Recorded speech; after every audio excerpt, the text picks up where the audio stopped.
আসসালামু আলাইকুম রহমতুল্লাহ। আমার প্রতিটা সকাল শুরু হোক কোনো একটি ভালো কাজের মধ্য দিয়ে। আপনারা আমার জন্য দোয়া করবেন। আমি যতটুকু পারি মানুষের জন্য আমার নিজের সঞ্চয় থেকে 10% আমি কোনো না কোনোভাবে তাদের জন্য করেই যাব ইনশাল্লাহ। আমি যতদিন বেঁচে থাকবো আমি আমার পাশাপাশি আমি এইসব মানুষগুলোরও দেখাশোনার চেষ্টা করব। এই যে ধার্মিক মানুষটাকে দেখতেছেন, উনি অনেক সৎ একজন মানুষ। আমি 1 ঘন্টার বেশি ওনাকে খেয়াল করলাম, আশেপাশে মানুষ থেকেও জানতে পারলাম চট্টগ্রামের আগ্রাবাদের একটি অফিসের সামনে সে বসে আছে। নদীতে গোসল করতে গিয়ে ছোট্ট একটি লাঠির খোঁচা লেগে তার পায়ে ক্যান্সার হয়ে যায়। সে হয়তো তখন খেয়াল না করতে পারলেও ধীরে ধীরে সেখানে পচন ধরে, আস্তে আস্তে সেটা বড় হতে থাকে। একটা সময় তার পা বিকলাঙ্গ হয়ে যায়। সে এতটাই অনুতপ্ত যে সে বুঝতেই পারে না যে তার ছোট্ট একটি আঘাত তাকে একেবারে পঙ্গু করে দিবে। একটু ভাবুন তো, আপনার আমার মতো হাঁটতে পারে মানুষটা আল্লাহর কোনো এক পরীক্ষায় আসছে পঙ্গু। তখন প্রায় দুপুর 2:30। আমারও প্রচন্ড খিদা লাগে। আমিও খাবার উদ্দেশ্যে বেরিয়ে পড়ি। আমি যখন নিজের জন্য খাবার খেতে যাই তখন আমার ভিতরে একটা ভাবনা কাজ করে যে প্রায় 1 ঘন্টা আমি ওনার পাশে বসেছিলাম, অথচ আমি একা খেতে চলে আসলাম, সেই চাচা ওখানেই বসে আছে।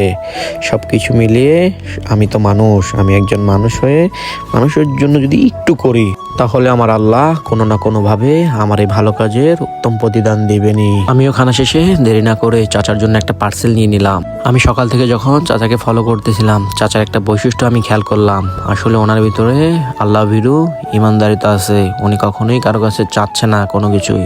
রাস্তা দিয়ে অনেক মানুষ আসা যাওয়া করতেছিল, কিন্তু উনি কারো কাছেই হাত পাতে না।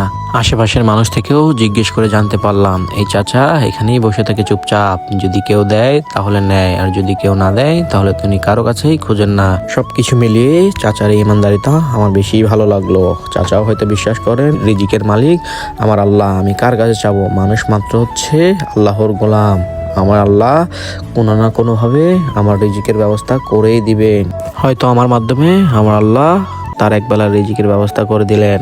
আমিও আমার জায়গা থেকে যতটুকু পারি তাকে সহযোগিতা করার চেষ্টা করলাম।